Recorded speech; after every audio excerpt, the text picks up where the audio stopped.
The 6'3" amateur champion at my gym started humiliating me in front of everyone, throwing my gear in the trash and using me as his practice dummy because I'm only 5 feet 5 inches with a sleeper build. When he trapped me in the cage and started slapping me around while grabbing the receptionist's wrist, I let him do whatever he wanted without fighting back. What nobody in that gym knew was that I'd made a promise to my therapist after the last time I lost control and put someone in the ICU. At 5 feet 5 inches with a sleeper build, I looked more like someone's little brother than a fighter. I'd watched dozens of first dates where the guy would point at me mid-conversation and say I could take him with one hand. So when I saw the 6'3" amateur champion heading toward where I was chatting with the receptionist at my MMA gym, I already knew how this would go. He planted both palms on the desk and leaned forward, creating this wall of muscle that made me invisible. "Kate, you coming to watch real training today?" His voice boomed over the gym music. "Got some guys from Jackson's coming in to spar." I shifted left to stay in the conversation. Bradley shifted with me, his hip checking mine just enough to push me back. I tried moving right, and he spread his stance wider, claiming more territory like he was defending a takedown. Kate glanced around his shoulder to find me. "Actually, Bradley, I was just..." Hold that thought. He turned slightly and his foot caught my water bottle. It toppled off the bench and exploded across my gym bag. Water soaked through the canvas and into my street clothes. "Shh, my bad." He said it loud enough for half the gym to hear, but never looked down. I dropped to a knee and started mopping up the mess with my towel. While I squeezed water out of my work shirt, Bradley picked up my training gloves from the bench. He held them between 2 fingers like something contaminated and sniffed them dramatically. His face scrunched up. "These are women's gloves, right?" A few guys on the mats looked over. Someone snickered. Kate's voice came out flat. "Bradley." He tossed my gloves in the trash can by the desk, maintaining eye contact the whole time. "Just trying to help. Can't build real power with gear like that." I stood up slowly and walked to the trash, pulled my gloves out without saying anything. "Come on, little man. Let me fix your technique before you hurt yourself." I straightened up and found half the lunch crowd watching. He grabbed my left arm and yanked it up, positioning my guard. His hands were rough and demanding, twisting my wrists, forcing my elbows in. "See, everything's wrong. Stance is too narrow." He kicked my feet apart hard enough to make me stumble. "Hands are too low." He shoved my fists up to my temples. "This is why YouTube training doesn't work." The audience grew. Phones came out. He turned me like a mannequin, explaining to everyone how I was basically doing everything backward. Each correction came with unnecessary force. A dig here, a joint lock there, all disguised as teaching. "All right, cage time. Can't have you throwing those pillow punches out here where someone might get hurt." He gripped my shoulder and steered me toward the octagon. "Kate, come watch. This is important." I let him guide me but kept my core loose. No resistance. Nothing he could use as an excuse to escalate. The cage door clanged shut behind us. Metal on metal. That sound that used to mean something different. Bradley demonstrated a basic arm drag that torqued my shoulder just past comfortable. "Feel that pressure? That's what happens when you don't know how to defend." He transitioned to a standing Kimura, cranking slowly. Any trained fighter would have countered by now. I tapped his leg. He held it 2 seconds longer than necessary. "See how easy that was? Any real man would have defended that." He said it loud enough for Kate to hear through the fence. She'd stood up from her desk, concern creasing her forehead. He moved to collar ties, slapping the side of my head lightly to show openings. Each slap got harder. My ears rang, but I kept my hands down. The old instinct screamed to sprawl, to shoot, to do something. But I'd made promises. To myself, to therapists, to people who weren't here anymore. "Wake up!" Another slap. "Fight back!" He shot a lazy double leg, and I let him have it. We hit the mat, and he mounted immediately, his weight crushing my diaphragm. I bridged weakly, just enough to look like I was trying. He surfed it easily and settled heavier. "This is embarrassing." He turned to address the crowd through the fence. "This is what happens when people think they can learn from videos." Kate entered the cage. "Bradley, that's enough. He's not even fighting back." Exactly my point. He grabbed her wrist as she reached for his shoulder, pulling her closer. "This is what I'm trying to show you. You're hurting me." Her voice pitched higher. "Relax. I'm showing you something important." His grip tightened, and he yanked her forward. She stumbled, catching herself on the cage wall. "You little bitch! You think you can just walk away?" He spun around with murder in his eyes, daring me to fight back. My hands stayed at my sides while Bradley's grip on Kate's wrist tightened, and the whole gym went silent except for the sound of her trying to pull away. David Martinez burst through the cage door like he'd been shot from a cannon, his face red and veins popping on his neck as he grabbed Bradley's shoulder and yanked him backward hard enough that Bradley had to let go of Kate to catch his balance. David pointed at the cage door, and his voice came out low and dangerous, telling Bradley to get out of his gym right now before he called the cops. Bradley laughed and said something about David protecting his meal ticket, but David just pulled out his phone and started dialing, which finally got Bradley moving toward the exit while telling everyone this wasn't over. Kate rubbed her wrist and thanked David, who turned to check if I was okay, but I was already grabbing my gear and heading for the locker room because I needed to get out of there before the adrenaline dump hit, and my hands started shaking. The video was already uploading to Instagram by the time I reached my car, filmed from 3 different angles showing me getting ragdolled while doing nothing to defend myself, and my phone started buzzing with notifications before I even got the key in the ignition. I drove home on autopilot and spent the rest of the morning watching the view count climb while reading comments about how pathetic I looked, how I should find a new hobby, how guys like me gave martial arts a bad name. During my lunch break, I opened my laptop for the scheduled video therapy session with Dr. Smith, who'd been working with me for 2 years since the incident that changed everything. Her face filled the screen, and she leaned forward slightly, telling me she was proud of the restraint I showed, because 2 years ago, that situation would have ended very differently. I nodded and tried to explain how hard it was to just take it, to let him humiliate me in front of everyone, but she reminded me that protecting myself legally was more important than protecting my ego. We talked through the breathing exercises and visualization techniques while I picked at my sandwich, and she asked if I was still committed to the path we'd discussed, to proving I could control myself no matter what. I told her yes, even though every instinct in my body had screamed to sprawl when Bradley shot that takedown, to frame his face when he mounted, to buck and reverse position, and show everyone what 8 years of serious training looked like. She must have seen something in my expression, because she reminded me that one moment of losing control could undo all the progress we'd made, could put me right back where I started. The session ended with her telling me to journal about the experience, and we'd discuss it more next week. 2 days later, my alarm went off at 4:30 a.m. because I wanted to train before the morning crowd showed up. But when I walked into the gym at 5 a.m., Bradley was already there with 3 guys I recognized from his fight team. He looked up from wrapping his hands and gave me this big grin, waving like we were old friends, while his buddies snickered and elbowed each other. I headed straight for the heavy bags in the corner, keeping my head down and focusing on my warm-up, but I could feel them watching me the whole time. 20 minutes into my bag work, Bradley appeared next to me with his phone out, recording while he talked loud enough for the whole gym to hear about how I'd gone viral, and his girlfriend thought I was adorable like a puppy trying to fight. His buddies laughed from across the gym, and I kept working the bag, throwing basic combinations without any real power because I knew he was looking for content. He circled around to get a better angle and kept talking about how maybe I should try a cardio kickboxing class instead, something more my speed, and that's when Kate walked in for her early shift. She took one look at the situation and marched straight over, positioning herself between us while telling Bradley that David had specifically banned him from interacting with me. Bradley laughed and held his hands up in mock surrender, backing away while making whimpering sounds that his friends found hilarious. Kate stayed next to me until he rejoined his group on the mats, then squeezed my shoulder and told me not to let him get to me. I thanked her and went back to training, but couldn't focus because Bradley's partners kept taking photos and videos from across the gym, making sure I saw them doing it. Every time I moved to a new station, they'd adjust their position to keep me in frame, turning my workout into some kind of performance. One of them even walked past during my cool-down stretches and pretended to trip, spilling water near my stuff and apologizing with this fake concerned voice while filming my reaction. I packed up early and left through the back door, but not before hearing them making plans to come back same time tomorrow. A week later, the original video had over 2 million views, and the memes were everywhere, edited versions with sound effects making me look even more pathetic than the original. Someone added cartoon stars around my head when Bradley slapped me. Another version had a health bar above me that drained to 0, and the worst one dubbed baby crying sounds over my face. Something feels off about Bradley showing up at exactly 5 a.m. when our narrator specifically chose that time to avoid people. That's not a coincidence, is it? He brought 3 buddies to witness whatever he's planning, and Kate mentioning David's ban makes me wonder. My coworkers kept sharing them in our Slack channel with laughing emojis, not knowing I was the guy getting destroyed, and I had to pretend to find them funny too. The worst part was reading comments from people who trained, saying I was everything wrong with modern martial arts, that I probably paid for my belt online, that gyms needed to screen members better. During my morning workouts, I started recognizing people who'd seen the video, the way they'd do double takes and whisper to their training partners, and I knew they were all waiting to see if I'd come back after getting humiliated like that. That's when Ryan Cooper approached me one morning while I was working on my footwork in front of the mirrors. Ryan was a purple belt who trained early mornings like me, a smaller guy but technical, and he came up during my water break with this serious expression. He told me he'd seen what really happened, that Bradley had been bullying smaller guys for months and getting away with it because he brought in revenue from his amateur fights. He offered to train with me if I wanted, said we smaller guys needed to stick together, and something about the way he said it made me think he'd been through something similar. I accepted his offer cautiously because I didn't know if this was another setup, but Ryan seemed genuine as we moved to the mat area and started warming up. We flowed through some light drilling, and I kept everything basic, fundamental movements without any advanced techniques. But after about 10 minutes of rolling, Ryan pulled back with this confused look on his face. He said I was really good, like really good, and asked why I didn't defend myself against Bradley if I could move like that. I mumbled something about it being complicated and suggested we get back to training, but I could see his expression changing as he processed what he'd observed, the way I'd redirected his pressure without using any strength, how I'd maintained perfect base through every transition. We kept training, but he was studying me now, testing different attacks to see how I'd respond, and I had to consciously dial back my reactions to stay consistent with the image everyone had of me. 3 days later, I was loading groceries into my car after work when Bradley's lifted truck pulled into the parking spot next to mine, even though the lot was mostly empty. He climbed out with a protein shaker in his hand and made this exaggerated surprised face like he hadn't planned this, then walked around to my windshield while taking a long drink. He gestured at my car while talking about how his payment for his truck was probably more than my rent. Then the shaker slipped from his hand and exploded across my windshield in a thick chocolate mess that immediately started running down into the wiper wells. Bradley jumped back with theatrical shock, apologizing loudly while explaining he'd just had surgery on that hand and it was still weak, making sure to say it multiple times like he was establishing an alibi. The security camera on the light pole had been spray painted black the night before, something I noticed when I'd parked but didn't think much about until now, and Bradley made sure to position himself so his truck blocked any view from the store cameras. He offered to help clean it up, but was already walking away, calling back that I should probably wash that before it dried and ruined the seals, his voice carrying across the parking lot where other shoppers were loading their cars. Kate rushed out from the gym entrance where she'd been watching through the glass doors, and I could see the anger on her face as she looked at the mess dripping down my windshield. She started to say something about reporting it to David, but I just shook my head while using my gym towel to wipe away the worst of it, telling her Bradley would just deny everything and make it worse. Her hands clenched into fists, and she kicked at a piece of ice on the ground before heading back inside, and through the windows, I could see her gesturing angrily as she talked to someone at the front desk. I finished cleaning what I could and drove home with sticky residue still streaking the glass, thinking about how predictable this whole pattern was becoming. The next day, when I walked into the gym, Bradley was holding court near the weight racks, his voice carrying across the whole space as he told everyone how I'd begged him not to mess up my car, how I'd practically been crying in the parking lot. A few of the newer members laughed uncomfortably while the regulars just kept their heads down and focused on their workouts, nobody wanting to become his next target. David caught my eye from across the gym and motioned me over to his office, closing the door behind us once we were inside. He ran his hand through his hair and looked genuinely frustrated as he explained that his hands were tied because Bradley brought in 30% of their revenue through all the students he trained, but he promised he was watching the situation closely. I nodded and left without saying much, because what was there to say? We both knew nothing would change unless something forced it to. 2 weeks passed with the same routine of small harassments, always with witnesses around, always just deniable enough that Bradley could claim it was an accident or a joke. My laptop screen showed my therapist's concerned face as I described the pattern during our virtual session, how Bradley always made sure there were people watching but positioned himself so security cameras couldn't catch the worst of it. She leaned forward and started explaining about narcissistic behavior patterns, how people like Bradley needed an audience for their power plays and would keep escalating until they got the reaction they wanted. The session ended with her suggesting I document everything and consider finding a different gym, but we both knew I wouldn't do that because it would feel like letting him win. The next morning, Kate caught me alone by the water fountain, and her voice dropped to almost a whisper as she told me Bradley had been sexually harassing her for months, that it was getting worse, and yesterday he'd cornered her in the supply closet when she went to get more towels. My whole body went rigid, and I felt my weight shift to the balls of my feet, my hands automatically forming loose fists as years of training tried to override my self-control. Kate took a step back,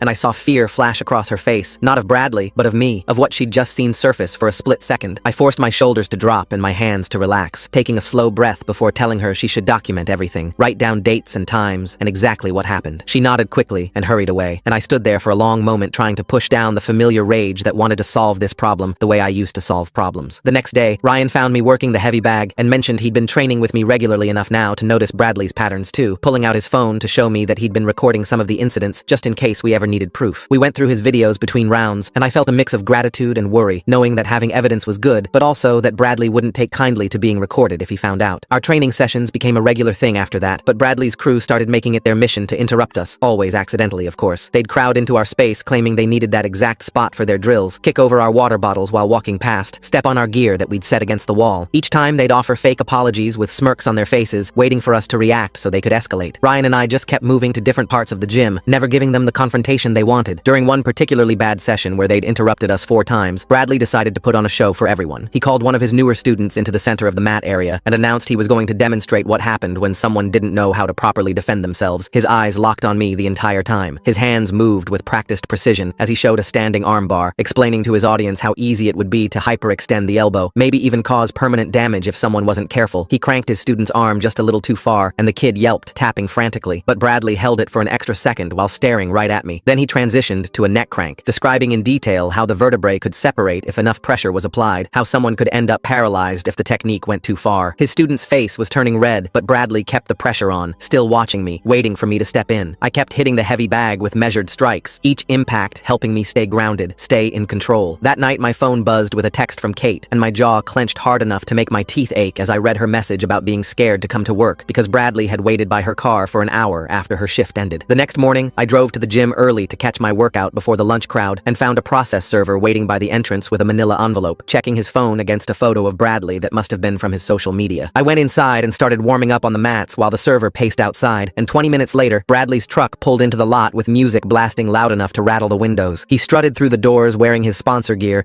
and the server stepped forward, asking if he was Bradley Hawkins before handing him the envelope. Bradley ripped it open right there in the doorway, and his face went from confused to angry to amused as he read through the pages. Then he looked straight at me and laughed. This pussy actually thinks he can sue me? Bradley's protein shake accident was so perfectly staged, he might as well have left a director's chair in the parking lot. Poor guy's hand surgery must have been selective, only affects his grip when standing next to specific windshields in conveniently camera-free zones. My dad's golf buddy is a judge. He crumpled the papers and tossed them at the trash can by the door, missing by a foot, then pulled out his phone and started recording himself. I kept stretching but could hear him talking about fake victims and money grabs while pointing the camera at me between sets. Within an hour, his Instagram story had dozens of reposts calling me every name you could think of, and by that afternoon, the gym's Google reviews were flooded with 1-star ratings from accounts I'd never seen before, all claiming the place harbored scammers and liars. David called me into his office the next day with bags under his eyes and showed me his laptop screen where the review average had dropped from 4.8 to 2.1 stars overnight. He rubbed his temples and asked if maybe we we could work something out without lawyers, because he'd already had 3 members cancel their memberships, and 2 new signups had walked out after reading the reviews. I support you, but I'm losing members. I have kids to feed. His voice cracked on the last part, and I told him I'd think about it, but Jessica had already warned me that backing down now would only make things worse. 2 weeks passed with Bradley posting something new every day. Screenshots of my social media with circles drawn around random things he claimed proved I was lying. Old training videos where he'd pause and zoom in on my face to make memes. Even a badly edited compilation of me getting hit during sparring sessions with laugh track sound effects added. Jessica called to tell me she'd been contacted by 4 other people who wanted to file complaints about Bradley after seeing the lawsuit news, including a woman from his old gym in Colorado Springs who had police reports from 2 years ago. The case was getting stronger, but Bradley's harassment ramped up to match it, with anonymous accounts messaging my coworkers and family members, someone leaving printed screenshots of his posts under my windshield wipers at work, and 3 different pizza places showing up at my apartment with orders I never placed. I came out of work on a Thursday to find all 4 tires on my car slashed down to the rims with what looked like a box cutter based on the clean cuts. The security guard said he'd check the cameras, but called back an hour later to tell me the footage showed someone in a black hoodie and medical mask who'd kept their face turned away the whole time, and Bradley had been live streaming at a sports bar downtown with 8 friends when it happened, so there was no way to prove anything. Ryan found me sitting on the curb next to my car waiting for the tow truck, and sat down beside me without saying anything for a while, before offering to let me crash at his place. Bradley doesn't know where I live. You'll be safer. I accepted, because the thought of going back to my apartment where Bradley knew the address made my skin crawl. The next morning at work, my supervisor pulled me aside to mention that someone claiming to be a background investigator had called asking detailed questions about my employment history and whether I'd ever shown signs of mental instability or violence. She'd hung up when they couldn't provide proper credentials, but wanted me to know in case it was related to my situation. That same afternoon, Kate sent a group text to everyone at the gym, saying she was quitting effective immediately and wouldn't be coming back to collect her things from behind the desk. David tried calling her, but she texted back that she'd already started packing to move back to her parents' house in Nebraska and didn't feel safe being anywhere Bradley might show up. The gym felt different without her at the front desk, quieter and tenser, like everyone was waiting for something bad to happen. Bradley's lawyer filed a countersuit the following week, claiming defamation and intentional interference with his fighting career, seeking damages for lost sponsorship opportunities and emotional distress that his filing said had caused him to develop anxiety and insomnia. Jessica laughed when she read it to me over the phone, but warned that even frivolous lawsuits cost money to defend against, and Bradley's family clearly had deep pockets to work with. I started training at 4 a.m. to avoid any chance of running into Bradley, using my key card to get in before the staff arrived, but one morning I opened my locker to find "Liar" written across the inside door in permanent marker, along with a crude drawing I won't describe. The security office said the camera covering that section of lockers had been down for maintenance that week, so there was no footage of who'd done it, though we both knew there was only one person with both motive and access to make it happen. Jessica called me that afternoon while I was still cleaning marker residue off my locker door with rubbing alcohol and paper towels from the gym bathroom. She wanted to meet right away at her office downtown, so I drove straight there with my hands still smelling like chemicals and permanent marker. Her assistant waved me through to the conference room where Jessica had papers spread across the entire table and her laptop open showing property records and campaign finance reports. She pushed her glasses up and pointed at a highlighted section showing Bradley's father owned 3 major development companies in Denver and had donated over $200,000 to judicial campaigns in the past 5 years. The names of the judges matched ones who might hear our case, and Jessica explained how we'd need to file motions to get different judges assigned, but even that process went through clerks who knew where their bread was buttered. While she talked, I noticed Ryan texting me repeatedly, and when I finally checked my phone, there were 12 messages about his girlfriend Sarah being harassed at her job by guys who trained with Bradley. The texts got more frantic as I scrolled through them, with Ryan saying Sarah was threatening to leave him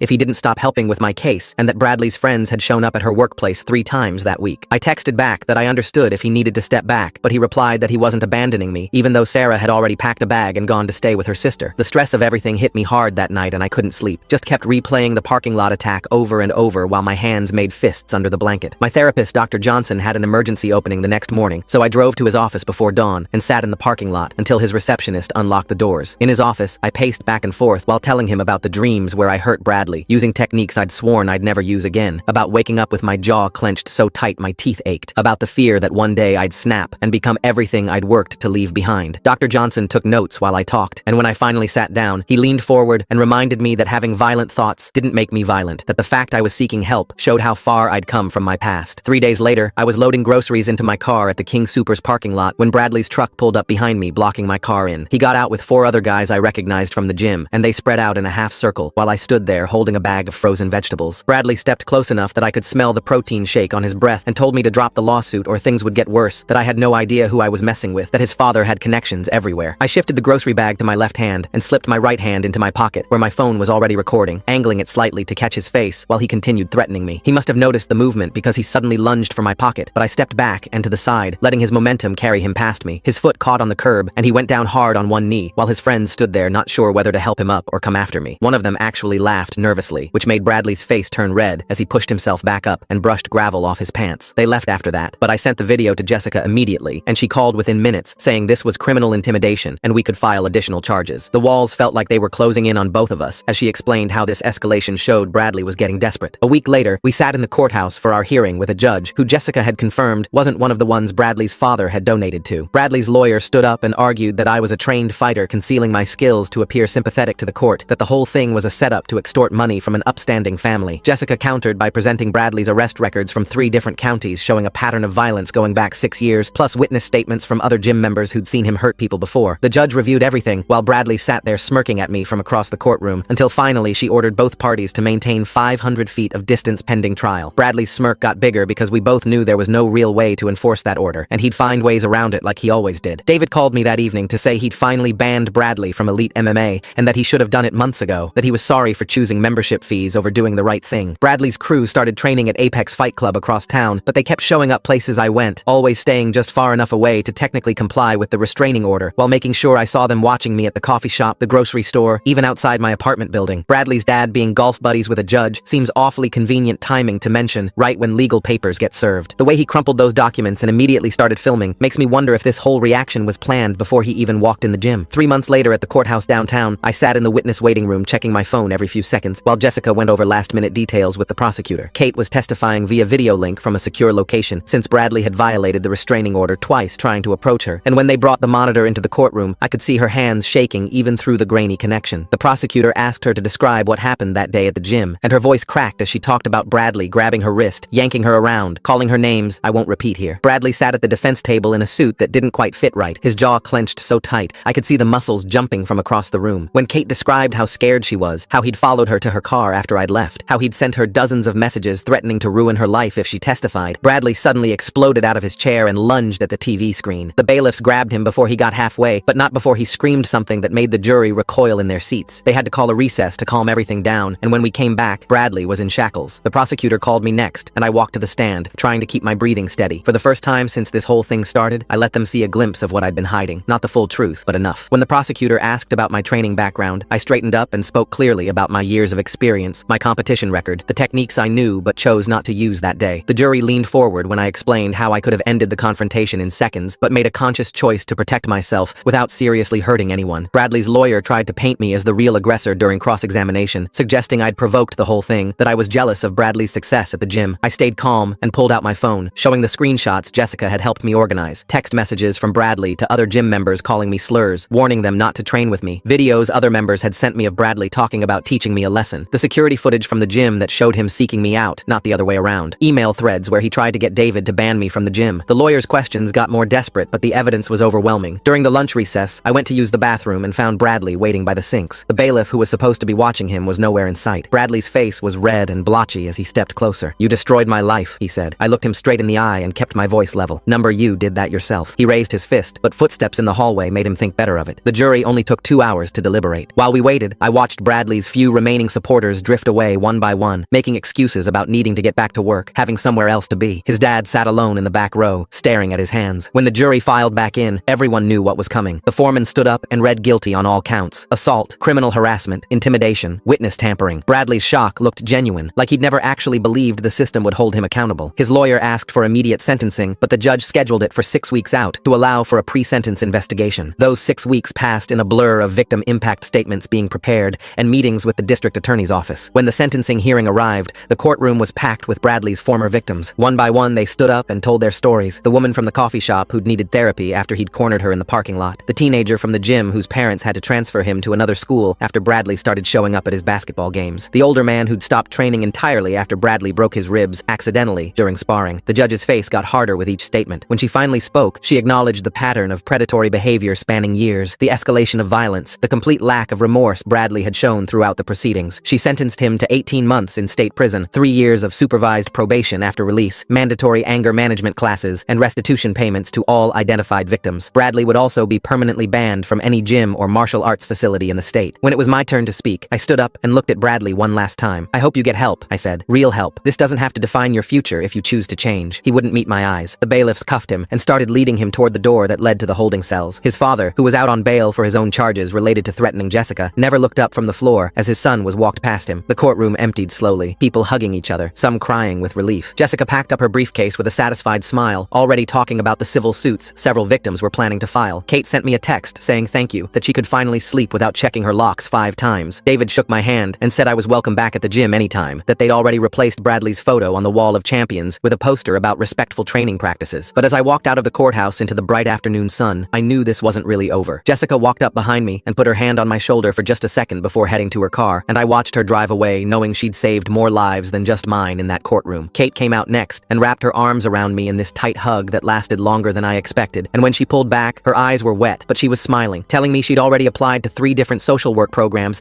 because she wanted to help other people who'd been through what she went through. I nodded and squeezed her hand before she got in her Uber, and then it was just me standing there on the courthouse steps, watching the city move around me like nothing had changed when everything had. Over the next few weeks, David's gym started filling up again, and not just with the old crowd, but new people who'd heard about what happened and wanted to train somewhere that didn't tolerate bullies. And David put up this whole new set of rules on the wall about respect and zero tolerance for harassment with his signature at the bottom in red ink. Ryan showed up at my apartment one morning with his gear bag, and we drove to the gym together without talking much, just the radio playing while we both processed everything that had happened. And when we got on the mats, it felt different, but good, like the air was cleaner somehow. We rolled for an hour straight, no words needed, just movement and breath, and the kind of trust you can only build when someone's had your back through the worst of it. 2 months passed before I finally made that appointment with the therapist Jessica had recommended, sitting in that beige office with the fake plants, while Dr. Williams asked me questions that made me think about why I couldn't fight back, even when every instinct told me to, and she said something about how my restraint had saved lives, including Bradley's, which sat heavy in my chest for days after. The letters started coming to my apartment about a week after that, mostly from other people who'd trained at gyms where Bradley had been, telling me their own stories about things he'd done that they'd never reported, thanking me for being the one who finally stood up, and I kept them all in this manila folder I labeled with a Sharpie because they reminded me why it mattered. Back at the gym, new people would sometimes recognize me from the news coverage and want to talk about it, but I'd just redirect them to the heavy bag or the technique they were working on, showing them how to throw a proper jab or escape from mount. Teaching them confidence came from knowing you could defend yourself, but choosing when to use it. My phone still had that video saved, the one that had gone viral and changed everything, but one night I sat on my couch and watched it one last time before hitting delete, watching it disappear from my gallery because it didn't define me anymore, and what mattered was who I chose to be when it counted. Sunday mornings became this routine where Ryan would show up with coffee, and we'd have the gym mostly to ourselves for the first hour. And one day, while we were warming up, he mentioned maybe we should start some kind of class for people who'd been bullied, teach them self-defense, but also when not to use it. And the more we talked about it, the more it made sense. 3 months after the trial, I found myself standing in the same cage where it all started, the morning sun coming through the windows and making patterns on the canvas, and I started shadowboxing slow and controlled, throwing combinations I'd thrown 1,000 times before, but feeling them differently now, feeling the choice in each movement, the decision to be strong without being destructive, to protect without becoming what I'd fought against. And as other people started filtering in for morning class, I kept moving, kept breathing, kept choosing who I wanted to be with every punch I didn't throw in anger. Thanks for hanging out while I tossed in my clever quips. Always a blast. Catch you next time, hopefully somewhere other than a courtroom. Like the video, it helps more than you think.